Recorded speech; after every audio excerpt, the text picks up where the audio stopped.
కౌసల్యకి modern గా చిన్న చిన్న హెయిర్ కట్లు చేయించుకుని ఉండే అమ్మాయిలంటే అస్సలు నచ్చేది కాదు. తను తన కొడుకుల కోసం పొడవటి జుట్టుండే అమ్మాయిల కోసం వెతుకుతుంది. అలా వెతుకుతుండగా ఒకరోజు తన స్నేహితురాలు సుజాత కౌసల్యని కలిసింది. ఏంటే కౌసల్య, నీ కొడుకుల కోసం తెగ సంబంధాలు వెతుకుతున్నావంట? అయినా ఈ రోజుల్లో అమ్మాయిలు అంత పొడవాటి జుట్టు ఎవరుంచుకుంటున్నారు చెప్పు? అందరూ అరచేయంత జుట్టేసుకొని తిరుగుతున్నారు. ఏమైనా అడిగితే అంత జుట్టు మెయింటైన్ చేయటం కష్టమని, పనులు ఆలస్యమవుతున్నాయని సాకులు చెప్పి కట్ చేస్తున్నారు. అయినా మంచి పిల్లయితే చాలుగాని పొడవాటి జుట్టు పొట్టి జుట్టు ఏంటే కౌసల్య? అదేం లేదు సుజాత, ఈ రోజుల్లో అమ్మాయిలకి అస్సలు ఒప్పికుండట్లేదు. తన కోసం తను శ్రద్ధ చూపించుకోకపోతే రేపొద్దున మన కోసం ఏం శ్రద్ధ చూపిస్తుందంటావ్? అందుకే అలా చిన్న చిన్న షరతులు పెట్టి కోడల్ని వెతుకుతున్నాను.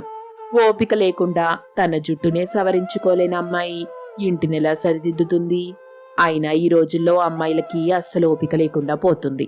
ఎంతసేపు ఫోన్ పట్టుకుని సోషల్ మీడియాలో నిమగ్నమై ఉంటున్నారు. దానివల్ల ఇంకా జుట్టు ఊడిపోతుంది. సరే, అయితే నీకు అనుకూలమైన కోడలు దొరికేంత వరకు వెతుకుతూనే ఉండు. సుజాత కొంచెం సేపు మాట్లాడి అక్కడి నుండి వెళ్ళిపోతుంది. అయితే అలా కౌసల్య కోడలి కోసం వెతుకుతుండగా ఒక అమ్మాయి కనిపిస్తుంది.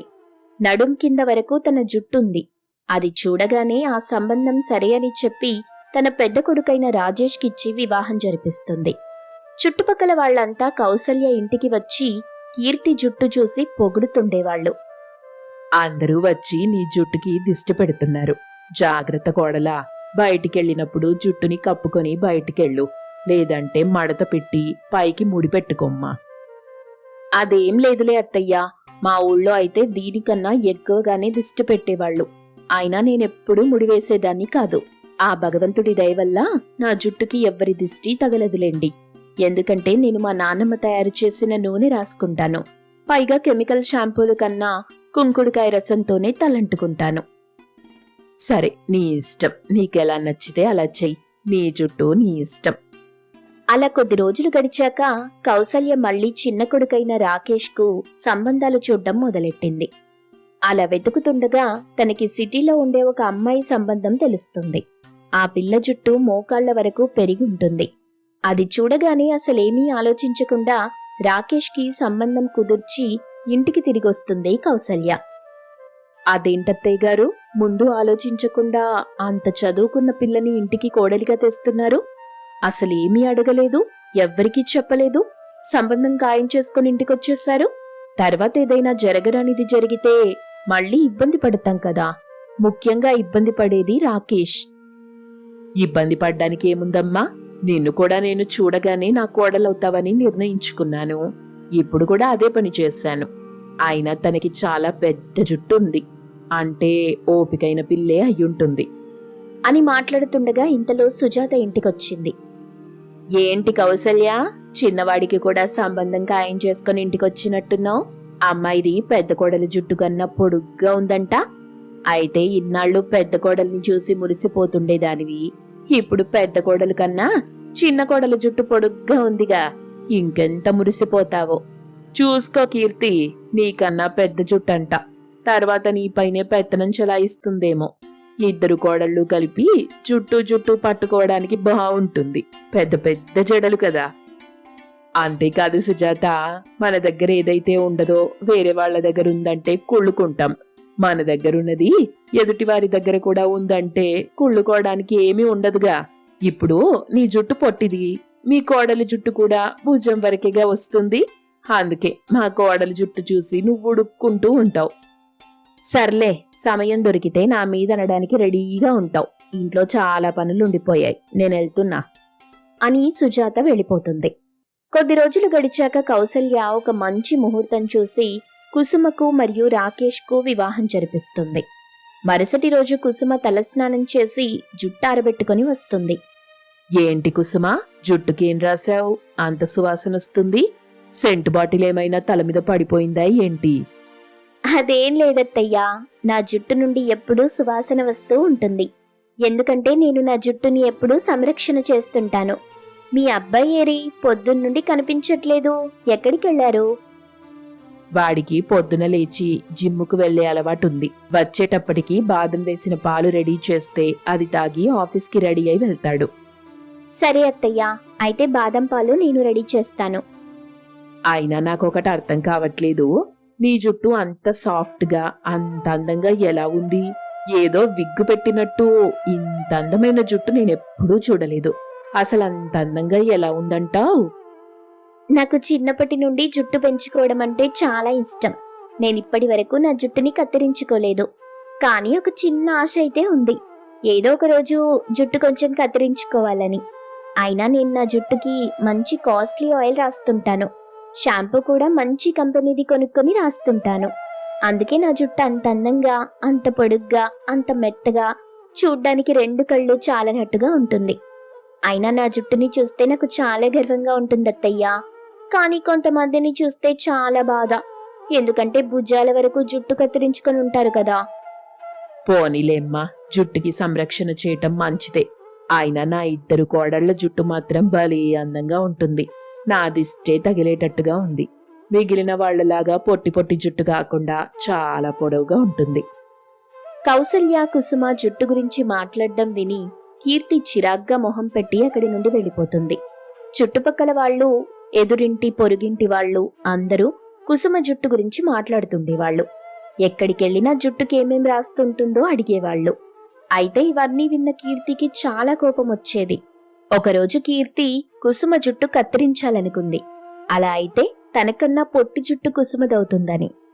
ఈరోజు మధ్యాహ్నం తన జుట్టుని మంచం మీద నుండి కిందకి వేలాడదీసి పడుకుంటుంది కదా, ఆ సమయంలో నేనెళ్ళి తన జుట్టు కత్తిరించేస్తాను. తెలియకుండా ఉంటుంది కదా, అప్పుడు నాకన్నా పొట్టి జుట్టు తనదే అవుతుంది. అప్పుడు అందరిలో నాదేగా పెద్ద జుట్టు అని అనుకుంది. ఇంతలో అనుకోకుండా కుసుమ ఒక్కతే బయటికెళ్లి జుట్టు భుజాల వరకు కత్తిరించుకొని వస్తుంది. అది చూడగానే ఇంట్లో వాళ్ళంతా ఆశ్చర్యపోతారు. ఏంటి కుసుమా, జుట్టు ఇంత చిన్నది చేయించుకొనొచ్చావు? అసలేం జరిగింది? నాకు చెప్పకుండా ఇంత పెద్ద నిర్ణయం నువ్వెలా తీసుకుంటావు? ఇందాక వెళ్తుండగా ఆటో దగ్గర నా జుట్టు ఇరుక్కుపోయి ముక్కలు ముక్కలుగా తెగిపోయింది. అందుకే చిన్నదిగా కత్తిరించుకోవాల్సి వచ్చిందత్తయ్యా. ఆ ఆటో వాడెవడో చెప్పు, వాడి మీద కేసు పెడతాను అని గట్టిగట్టిగా గోలపెట్టి అరుస్తుంది కౌసల్య. ఇంతలో కీర్తి కలగజేసుకుని, పోనీలెండత్తయ్యా, జరిగిందేదో జరిగిపోయింది. కొన్ని రోజులైతే ఆ జుట్టు మళ్ళీ వచ్చేస్తుంది కదా అంటూ సర్ది చెప్పింది. కొన్ని రోజుల తరువాత ఇంటికి రంగులు వేయిద్దామని చెప్పి అనుకుంటారు. వెంటనే రంగులు వేసే వాళ్లతో మాట్లాడతారు. అన్ని గదులు శుభ్రంగా పెయింట్లు వేస్తారు. కుసుమ గదిలోకి వచ్చి పెయింట్ వేసేటప్పటికీ జుట్టుకు పెట్టే ఎక్స్టెన్షన్ దొరుకుతుంది. అది చూడగానే ఇంట్లో వాళ్లంతా షాక్ అవుతారు. వెంటనే కుసుమని పిలిచి అడుగుతారు, అవునత్తయ్య గారు, నాది చిన్న జుట్టే. కానీ మీరు ఆ రోజు పెళ్లి చూపులకు వచ్చేటప్పుడు కాలేజీలో ఒక చిన్న డాన్స్ ప్రోగ్రాం కోసమని హెయిర్ ఎక్స్టెన్షన్ పెట్టుకున్నాను.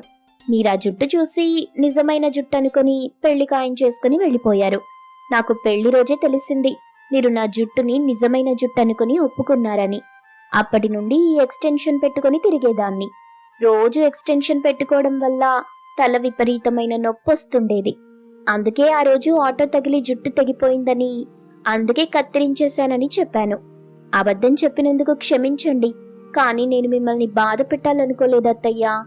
కౌసల్య కుసుమని ఎక్కడ తిడుతుందోనని భయపడి కీర్తి ముందుగానే కలగజేసుకుని, జరిగిందేదో జరిగిపోయింది, ఇక నుండి ఈ జుట్టు కోసం ఆలోచించటం మానేయండత్తయ్యా, మనింటి కోసం ఆలోచిద్దాం అని మాట మార్చి అందరూ సంతోషంగా ఉండేలా చేసింది. కుసుమ నిజం ఒప్పుకోవడంతో మరేం చెయ్యలేక ఆ చిన్న జుట్టు కోడల్ని క్షమించి ఒప్పుకుంది కౌసల్య. తర్వాత కీర్తి ఇచ్చిన ఆయిల్స్ వాడటం మొదలెట్టింది. కొద్ది రోజుల తరువాత కుసుమ జుట్టు కూడా పెరగటం ప్రారంభించింది. కోడళ్ళిద్దరినీ చూసి కౌసల్య సంతోషించింది. అన్ని ఊళ్లలో డ్వాక్రా సంఘాలు ఉన్నట్టు కుశాలపురంలో కూడా డ్వాక్రా సంఘం ఉంది. అందులో ముఖ్యమైన సభ్యురాలు కౌసల్య, మరో ముఖ్యమైన సభ్యురాలు సుజాత. ఇద్దరూ ఒకే గ్రూప్లో ఉన్నా కూడా ఒకరంటే ఒకరికి పడదు. ఎప్పుడూ గ్రూప్ సభ్యులతో ఒకరి మీద ఒకరు చాడీలు చెప్పుకుంటుంటారు. ఇద్దరిది పక్కపక్క ఇల్లే. కౌసల్య తన కొడుకు రాజేష్కి వివాహం చేసిందని హఠాత్తుగా సుజాత కూడా తన కొడుకుకు మంచి అమ్మాయిని చూసి పెళ్లి చేసింది.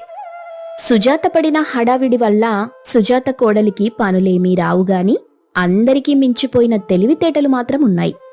ఒకరోజు సుజాత తన కోడలు సంధ్యతో మాట్లాడుతూ, ఇదిగో సంధ్య, చెప్పేది విను.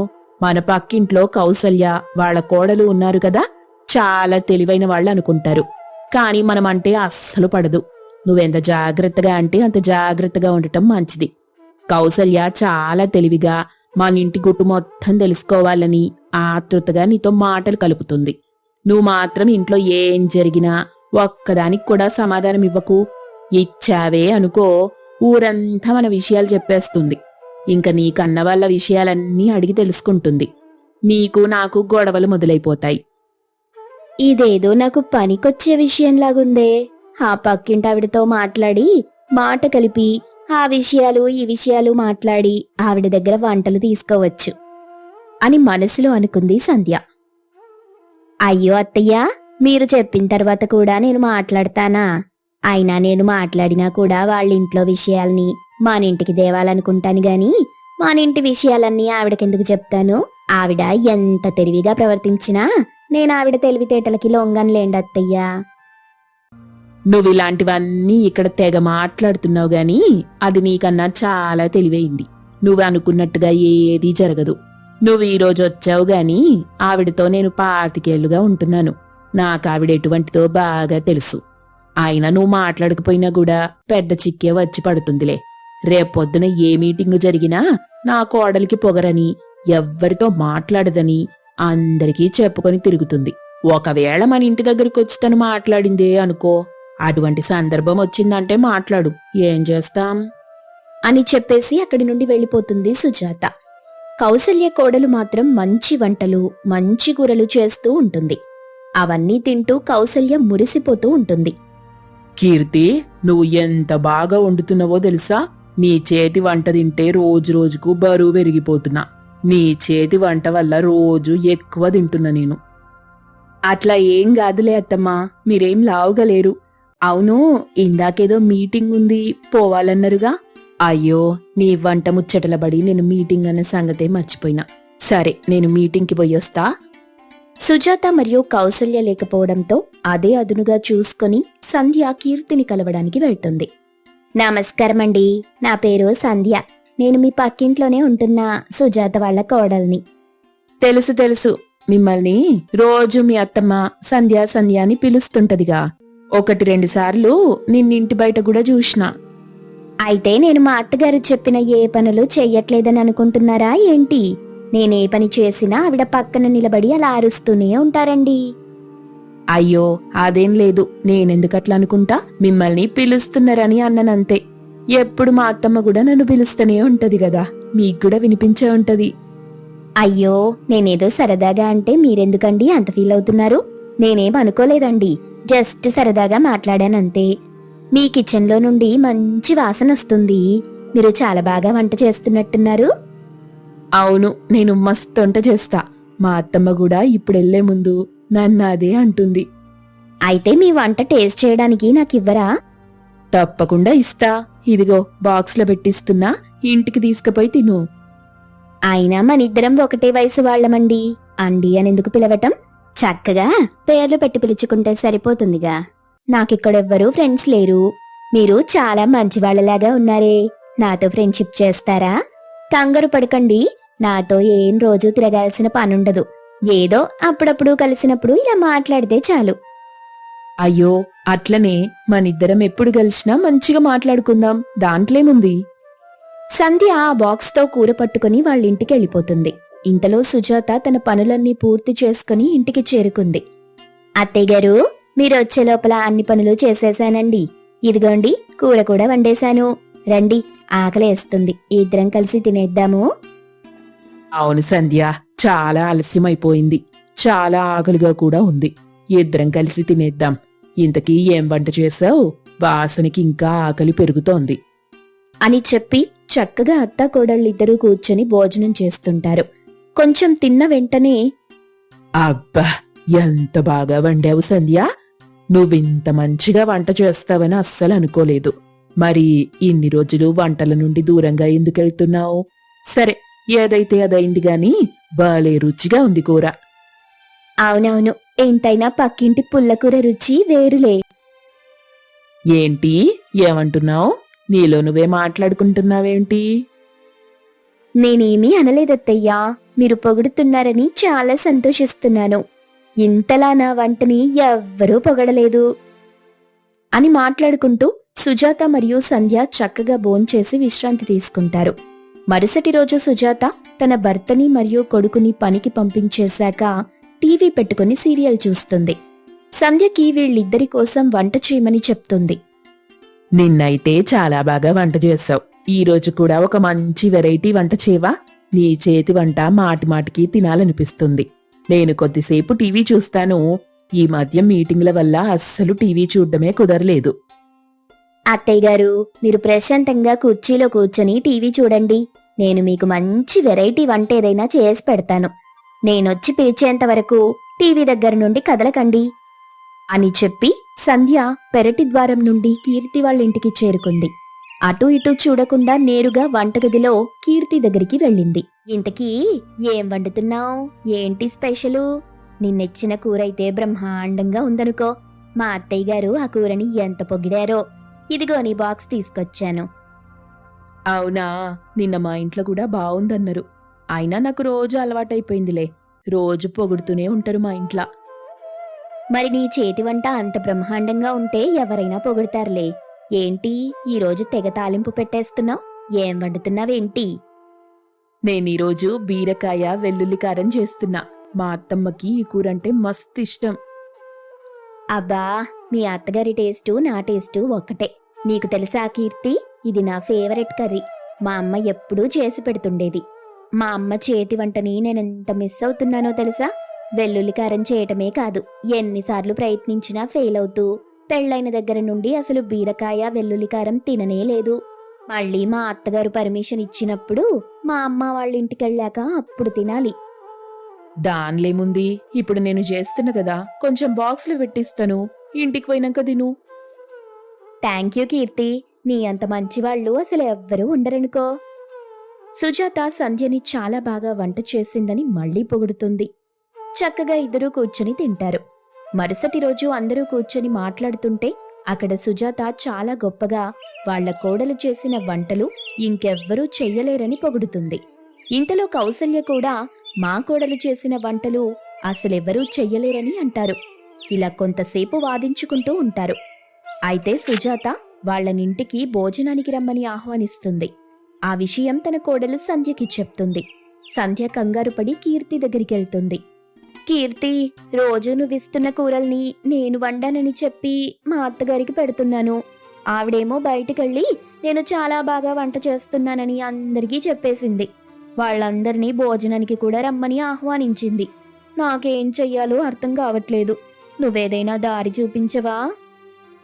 అవునా? ఎంత పని చేసినావు? అయితే ఓ పని చెయ్యి. నేను వంట చేసి మన పెరటి గోడ మీద పెడతా. నువ్వు మెల్లగొచ్చి అన్ని వంటలు తీసుకపో, ఆళ్ళకి పెట్టేయి. నువ్వు పెద్ద గండం నుంచి బయటపడతావు. తర్వాత రోజు నా దగ్గరికొచ్చి వంటెలా చేయాలో నేర్చుకుందులే. సంధ్య సరే అని చెప్పి కీర్తి చేసిన వంటల్ని వాళ్ళందరికీ పెట్టింది. వాళ్ళంతా సంతోషంగా తిని వెళ్ళిపోతారు. ఆ తరువాత కీర్తి దగ్గర చక్కగా వంటలు చేయటం నేర్చుకుని తర్వాత నుండి ఇంట్లో వాళ్ళందరికీ సంధ్య వంట చేయటం మొదలెట్టింది.